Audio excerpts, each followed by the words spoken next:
Financial planning ఎలా చేసుకోవాలి, ఎక్కడ డబ్బుల్ని ఇన్వెస్ట్ చేస్తే మంచి రిటర్న్స్ వస్తాయి, మ్యూచువల్ ఫండ్స్ పై వెబినార్ ఈ నెల 19-20న. హాయ్ హలో నమస్తే, welcome back to iDream media. ఈ రోజు మనతో ఉన్నారు సర్టిఫైడ్ ఫైనాన్షియల్ ప్లానర్ అయిన మాధవి రెడ్డి గారు. ముఖ్యంగా లాస్ట్ వీక్ మార్కెట్ సిచ్యువేషన్ ఎలా ఉంది, దీనికి సంబంధించిన డీటెయిల్స్ అన్నీ కూడా మ్యామ్ మాటలో అడిగి తెలుసుకుందాం. Hi ma'am. హలో అండి. మ్యామ్, స్టాక్ మార్కెట్ వాలటాలిటీ గురించి ఆల్రెడీ ఇందులో ఉన్న వాళ్ళకి తెలిసిన విషయమే. బట్ రీసెంట్గా నెంబర్ ఆఫ్ పీపుల్ ఎంటర్ అవ్వడం అనేది పెరిగింది, కొత్త వాళ్ళ సంఖ్య. అయితే వాళ్ళకే కరెంట్ సిచ్యువేషన్ అర్థం కావట్లేదు, కొట్టుమిట్టాడుతున్నారని చెప్పాలి. అండ్ మార్కెట్ వాలటాలిటీ చూసుకుంటే చాలా వినూత్నమైన చాలా అండి. అంటే ఎట్లా ఉందంటే మార్నింగ్ మార్కెట్ స్టార్ట్ అవగానే పాజిటివ్ ఉంటుంది. ఓకే, ఈరోజు మార్నింగ్ 150 పాయింట్స్ అప్లో ఉంది అంటే మీరు ఏమనుకుంటారు, oh it is very positive. But during the టైంకి వచ్చేటప్పటికి మళ్ళీ ఇమీడియట్గా సెల్లింగ్ రావడము, నెగిటివ్లోకి మార్కెట్ వెళ్ళిపోవడం. సో ఇది చాలా ఎక్కువైందండి. మార్నింగ్ మీకు పాజిటివ్ అండ్ ఈవినింగ్ వచ్చేటప్పటికి చాలా నెగిటివ్ అయిపోయింది. సో వాలటిలిటీ అనేది చాలా పెరిగిపోయిందండి.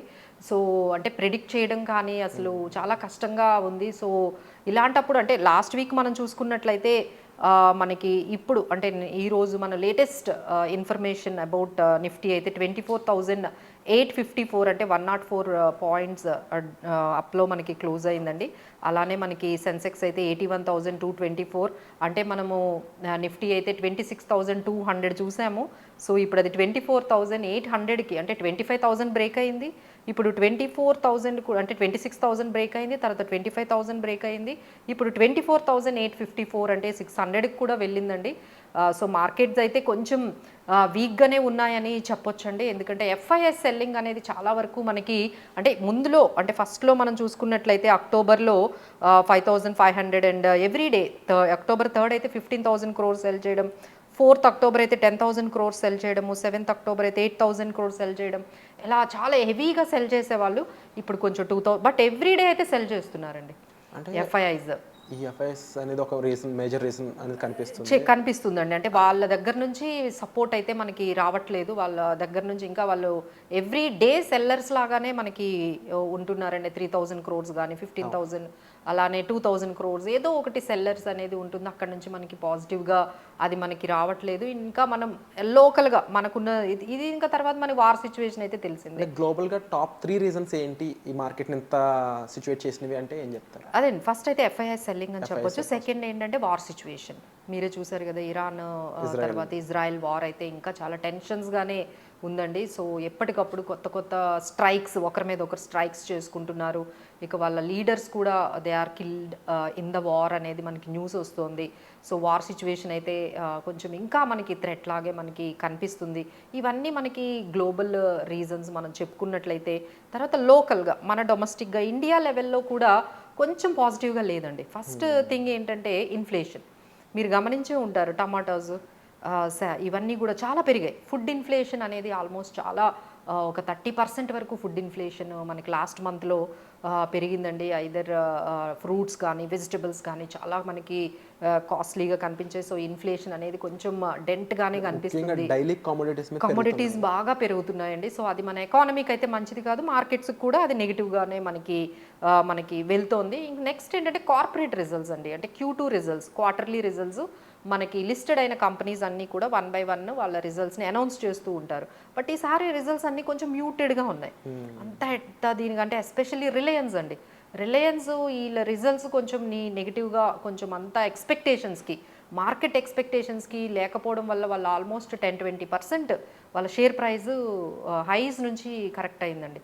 సో ఇలా రిలయన్స్ కొంచెం మ్యూటెడ్ రిజల్ట్స్ రావడము, అలానే కొన్ని పెద్ద కంపెనీలైన బజాజ్ ఆటో వీటి అర్నింగ్స్ కూడా మనకి కొంచెం డిసప్పాయింటింగ్గా ఉండడము. సో దీనివల్ల కూడా మన డొమెస్టిక్గా కొంచెం అన్ఫేవరబుల్ సిచ్యువేషన్ అనే మనం చెప్పొచ్చు. ఎదర్ ఇన్ఫ్లేషన్ కానీ లేకపోతే ఈ మ్యూటెడ్ Q2 రిజల్ట్స్ కానీ ఇవన్నీ మనకి కొంచెం మార్కెట్ని అయితే మాత్రము ఇప్పుడు డౌన్లోనే ఉందని చెప్పొచ్చు అండి. సో ఇప్పుడు ఏంటంటే ఏమి కొనాలి అనే దానికన్నా ఏం కొనకూడదు అనే దాని మీద అయితే చాలా బాగా కొంచెం దూరంగా ఉండాలండి. ఎందుకంటే ఎస్పెషలీ ఆల్ స్మాల్ క్యాప్స్ మీద ఎక్కువగా బై చేస్తూ ఉంటారు చిన్న కంపెనీలు. అవన్నీ కూడా 75% అన్నీ కూడా వాళ్ళ హై స్పెక్యులేషన్ కానీ లేకపోతే హై ప్రైజెస్లో కొంచెం ట్రేడ్ అవుతూ ఉన్నాయి, హై వాల్యుయేషన్స్లో ఉన్నాయి. సో వాటిలన్నింటినీ హై వాలటిలిటీ ఉన్నాయి.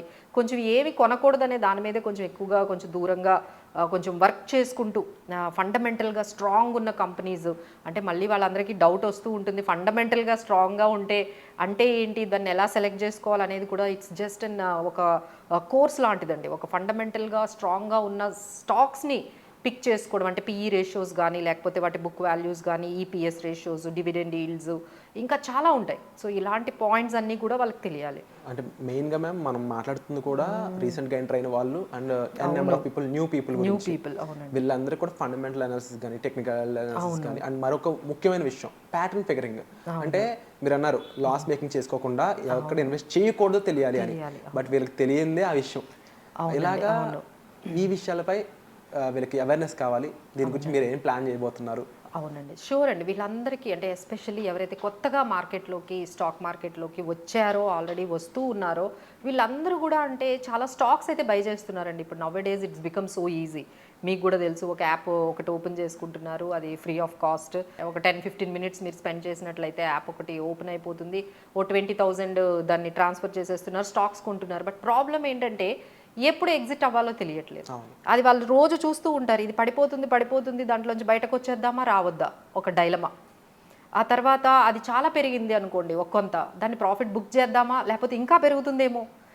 These are all the dilemmas అండి. అంటే అందరూ ఎంట్రీ అయితే తీసుకుంటున్నారు, బట్ ఎగ్జిట్ పాయింట్స్ దగ్గర అయితే ప్రాఫిట్ బుక్ చేయడం దగ్గర కానీ, లాసెస్ని ఆపడం దగ్గర కానీ కొన్ని మిస్టేక్స్ అయితే ఇంకా పర్ఫెక్షన్ అనేది రాలేదండి. సో అది ఇంకొంచెం తెలుసుకోవాలి వీటిల్లో. ముఖ్యమైన విషయం మ్యామ్, ముఖ్యంగా రీసెంట్ డేస్లో ఇన్స్టా నుంచి అంటే సోషల్ మీడియా నుంచి కొన్ని న్యూస్ బయటకు వస్తున్నాయి అనమాట. ఒక జస్ట్ ఒక మీమ్ లాగా ఈ స్టాక్లో పెట్టిన వాళ్ళు ఎంత అయింది ఇప్పుడు పెట్టండి అన్నట్టు. ఇలాంటి న్యూస్ ద్వారా ఇన్వెస్ట్ చేసే వాళ్ళకి ఏం చెప్తారు? సో ఇవన్నీ కూడా చాలా ఏంటంటేనండి లైక్ జనరల్ ఇన్ఫర్మేషన్ ఇచ్చేస్తూ ఉన్నారు. సో ఇప్పుడు వాళ్ళు చెప్పినట్టు మనం వెళ్ళిన తర్వాత మన ఎక్స్పీరియన్స్ డిఫరెంట్గా ఉండొచ్చు, అప్పుడున్న మార్కెట్ కండిషన్స్ డిఫరెంట్గా ఉండొచ్చు. ఎందుకంటే మీరు చూసినప్పుడు అది మేబీ పాజిటివ్ ఉండొచ్చు, బట్ ఇమీడియట్గా the market condition would be totally different when you are buying. అంత వాలటిలిటీ ఉండేటప్పుడు మీరు చూసిన తర్వాత అది 10 మినిట్స్కే చాలు డిఫరెంట్ సిచ్యువేషన్ అయిపోవడానికి. సో ఇలా కాకుండా ఎవ్రీథింగ్ మస్ట్ బి కస్టమైజ్డ్ అండి. అసలు మనకి ఏది సూటబుల్ అవుతుంది, ఏ ఇన్వెస్ట్మెంట్ సూటబుల్ అవుతుంది, ఏ స్టాక్ మనకి బాగుంటుంది, దాంతో ఏ స్ట్రాటజీతో ముందుకెళ్ళాలి, ఒక ప్లాన్ అంటూ ఒకటి మనం ప్రిపేర్ చేసుకొని అప్పుడు వెళ్తే బాగుంటుందండి. Instead of just going by the ఫ్లోలో వెళ్ళిపోకుండా మనం ప్రీ ప్లాన్డ్గా మన స్ట్రాటజీ ఇది, మనకి ఇది సూట్ అవుతుంది. ఎవ్రీ క్లయింట్ ఈజ్ డిఫరెంట్ అండి, every investor is different. We cannot say that sir ఇది మీకు బాగుంటుంది అనేది మనం చెప్పలేం. Okay, so every one has its own plan. వాళ్ళకున్న క్యాపిటల్ వేరు, వాళ్ళకున్న రిస్క్ ఎపటైట్ వేరు. So every one time horizon వేరు. మీరు ఒక 3 మంత్సే ఉండాలనుకుంటారు, ఒక 3 years కూడా ఉండొచ్చు. It's all difference. మీరేమో 5 lakhs ఇన్వెస్ట్ చేయొచ్చు, ఒకరు 5,000 ఇన్వెస్ట్ చేయొచ్చు. So it's all different perception అండి. సో అందుకనే మీరు ఇండివిజువల్గా మీకు కస్టమైజ్డ్గా మీకు ఏది సూటబుల్ అవుతుందో అది చేయాలి. కానీ మనకి వస్తున్న ఈ సోషల్ మీడియా ఫ్లోలో అయితే మీరైతే అసలు వెళ్లకుండా ఉండడమే మంచిదండి. Now days we're seeing lot of scams are happening in the name of stock market trading, in the name of huge profits. అవి ఏవో ఒకటి చూపించేసి వాళ్ళ దగ్గర ఉన్నవి, అది ఎప్పుడో వచ్చిందండి, that is past. But we're investing now. So what is the situation now అనే దాని మీదే మనకి డిపెండ్ అయ్యి అవుతుందండి. So need to be very careful with the stock markets. Very true ma'am. And తప్పకుండా మ్యామ్ చెప్పిన విషయాల్లో ముఖ్యంగా కొత్తగా ఎంటర్ అయిన వాళ్ళు ఉండొచ్చు, లేకపోతే ఆల్రెడీ ఎంటర్ అయ్యి ఇలా సఫర్ అవుతున్న వాళ్ళు ఉండొచ్చు, మీ అందరికీ రావాల్సిన ముఖ్యమైన విషయం stock market knowledge and stock market awareness and ముఖ్యంగా కరెంట్ సిచ్యువేషన్ అనలైజ్ చేయడం.